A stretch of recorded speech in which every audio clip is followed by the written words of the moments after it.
Esta análise é baseada no caderno de estudos elaborado pelo professor doutor Marcelo Lessa, idealizador e mentor do projeto Alero Turbo. Hoje, nossa missão é um pouco diferente. Vamos, na prática, construir uma candidatura do zero, usando como guia o Caderno de Treinamento ESPANA-ADV 32, que foca em direito constitucional e eleitoral. Uma proposta excelente. É como montar um quebra-cabeça bem complexo. Vamos pegar um cidadão comum e guiar essa pessoa por todo o labirinto do direito eleitoral, passo a passo. Exatamente.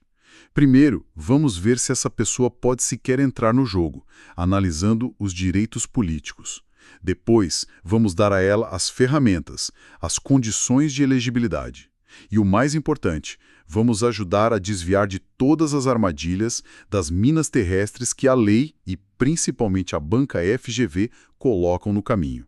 Falo das inelegibilidades. Isso mesmo. A ideia é blindar a preparação para o concurso da Assembleia Legislativa de Rondônia, especialmente para o cargo de analista em apoio à advocacia. E essa blindagem é fundamental, porque a FGV não testa só se a pessoa sabe a regra, ela testa se entende as exceções, as nuances, o porquê de cada detalhe.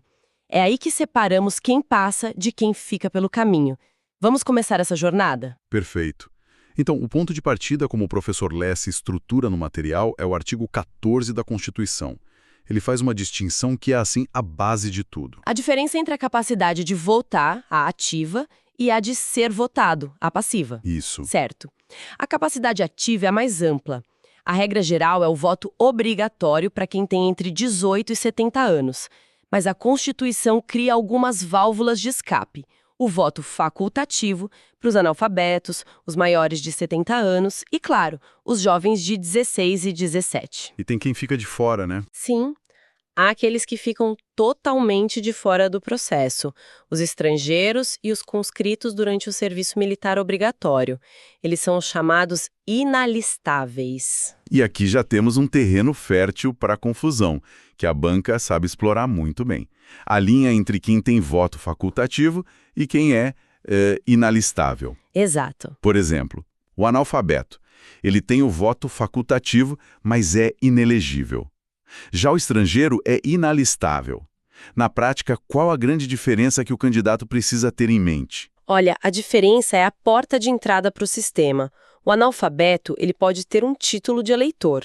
Ele tem o direito de escolher, de participar, mesmo que a Constituição o impeça de ser escolhido. Entendi. O estrangeiro, por outro lado, não pode nem tirar o título. A porta está fechada para ele. A FGV não vai perguntar qual é a diferença, ela vai criar um cenário. Tipo uma historinha. Isso. João, analfabeto, e Pierre, francês, residente no Brasil há 30 anos, vão ao cartório eleitoral. Qual a situação de cada um? A resposta está nesse detalhe. João pode tirar o título e votar se quiser. Pierre não pode nem começar o processo. Entendido. É uma distinção sutil, mas que define tudo. Ok, então definimos quem pode votar. Mas o jogo fica realmente interessante do outro lado do balcão.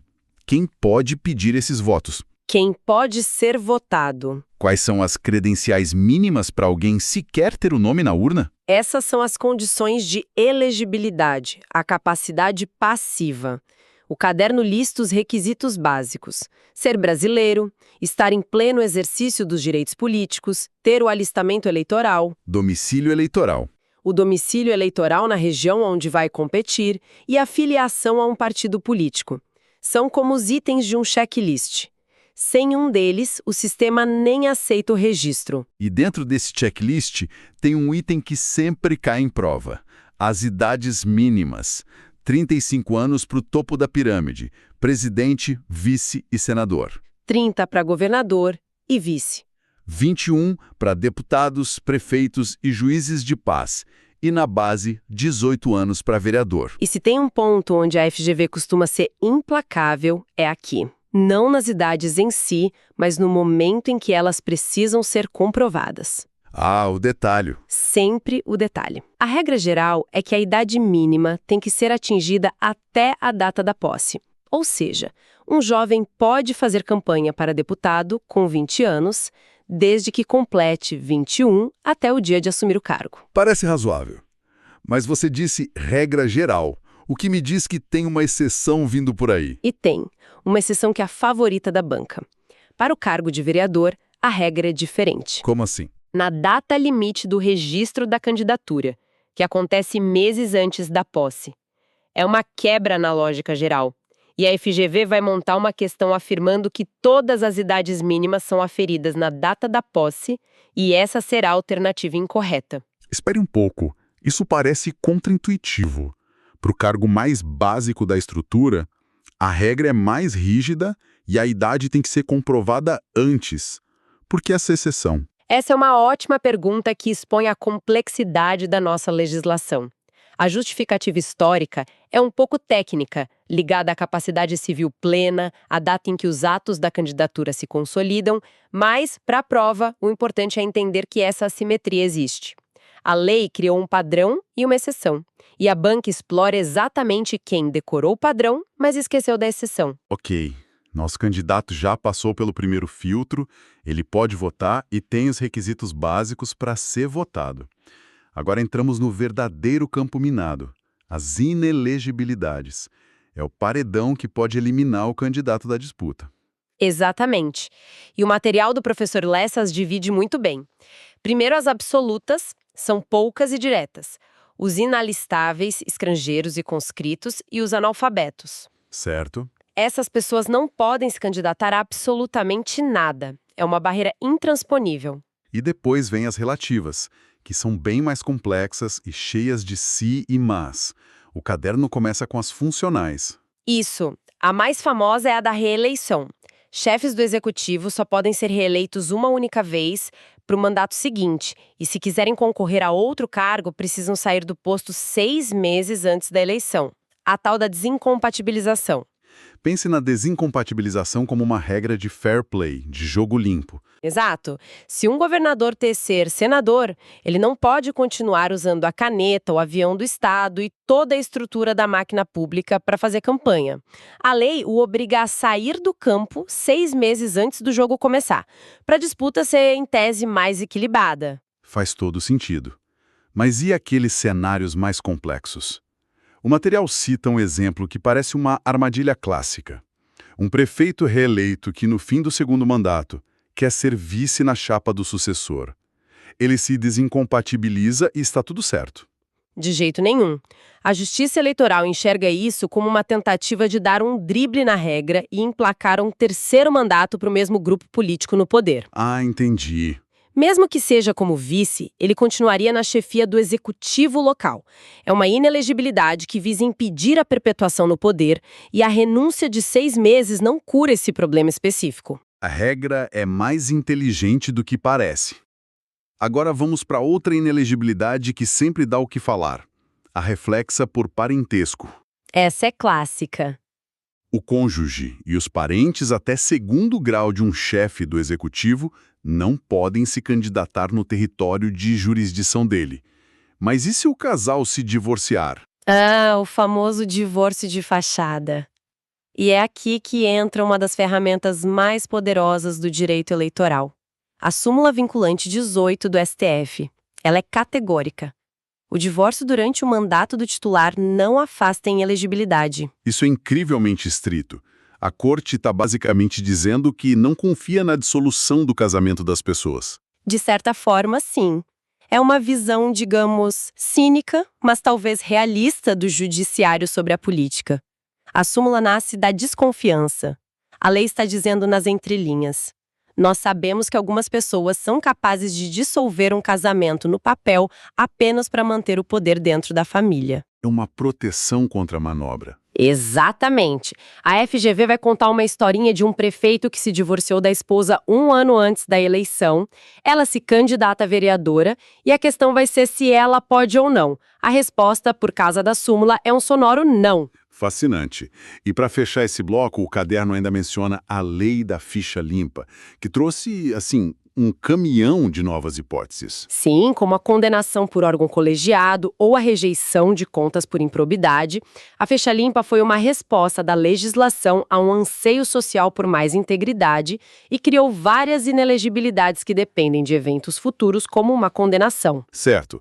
Já temos um candidato que sobreviveu ao campo minado das inelegibilidades. Agora ele precisa de um time para jogar. E esse time são os partidos políticos.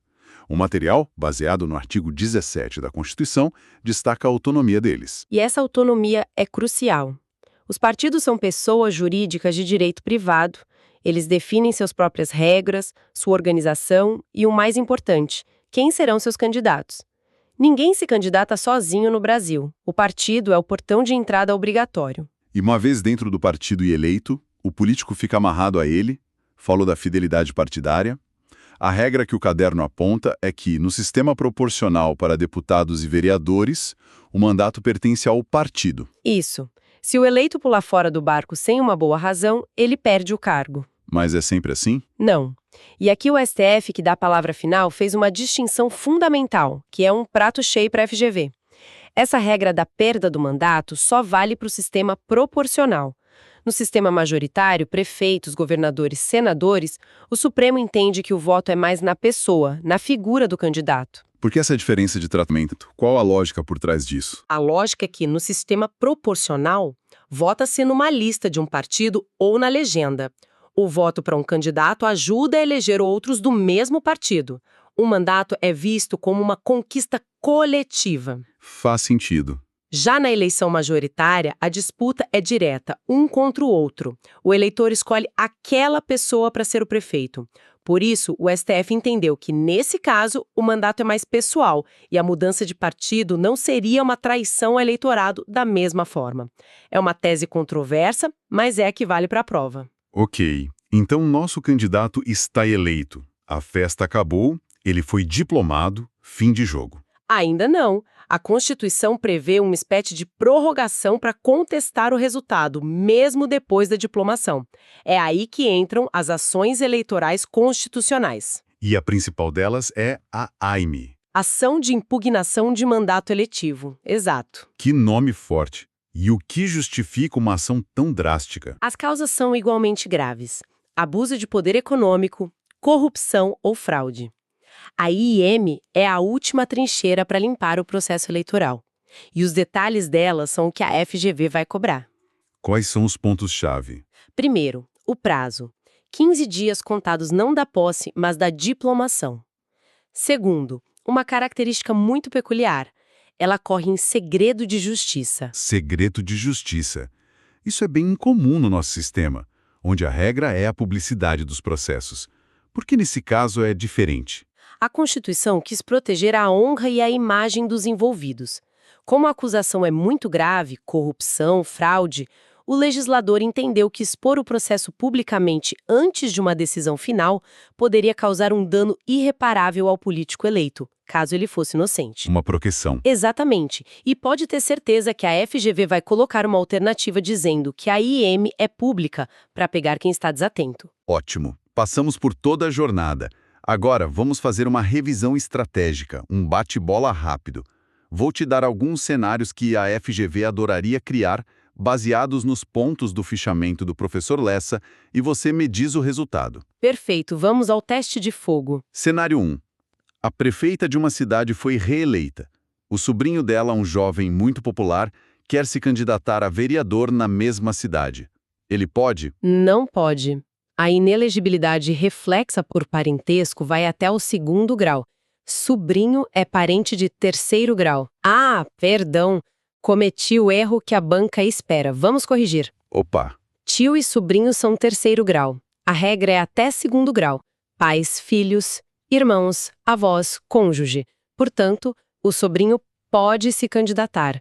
A banca incluiria o sobrinho exatamente para induzir ao erro, fazendo o candidato pensar que qualquer parente é barrado. A pegadinha é saber contar os graus de parentesco. Excelente correção. A armadilha é sutil. Cenário 2. Um prefeito teve suas contas de governo anuais julgadas irregulares apenas pelo Tribunal de Contas do Estado. Isso já o torna inelegível? Ainda não. O STF já bateu o martelo nisso. Para as contas de governo do prefeito, quem dá a palavra final é o Poder Legislativo, ou seja, a Câmara Municipal. O parecer do Tribunal de Contas é técnico, opinativo, mas é a Câmara que tem o poder de julgá-las. A inelegibilidade só surge se a Câmara Municipal rejeitar as contas. Perfeito. Último cenário, e este é gravíssimo. Descobre-se que um partido lançou candidatas laranjas apenas para cumprir a cota de gênero. Qual a punição? Uma multa? Nem de perto. A punição para a fraude na cota de gênero é o que poderíamos chamar de sentença de morte coletiva da chapa. A Justiça Eleitoral entende que a fraude contamina a eleição inteira daquele partido. E a consequência prática? A cassação de toda a chapa proporcional. Todos os eleitos e também os suplentes. Não adianta dizer, foi só aquela candidata. A fraude derruba todo mundo junto. Chegamos ao final da nossa análise. Fica muito claro que a essência do material do professor Marcelo Lessa é que, para a FGV, o jogo do direito eleitoral é vencido nos detalhes. Sem dúvida. Os pontos que revisamos são a prova disso. A súmula 18 e sua visão dura sobre o divórcio, a distinção que o STF faz sobre a fidelidade partidária, que muda completamente o jogo dependendo do cargo. E os detalhes da IME. E os detalhes da IME, com seu prazo fatal contado da diplomação e seu rito sigiloso. São essas nuances que decidem a aprovação. O estudo aprofundado, como o que é proposto no Projeto Alero Turbo, é o que transforma o conhecimento em pontos na prova. E para encerrar, o professor Lessa inclui uma citação em seu material que resume o espírito da matéria. Quando os justos governam, o povo se alegra. É uma bela citação, e ela nos provoca uma reflexão final, não é? Nós passamos todo esse tempo destrinchando um conjunto complexo de regras, exceções e armadilhas. Sim. E a pergunta que fica é: até que ponto este arcabouço legal, com toda a sua complexidade, é de fato um mecanismo eficaz para assegurar que os justos governem? Ou seria ele apenas o ponto de partida de uma vigilância que precisa ser constante, não só dos tribunais, mas de toda a sociedade?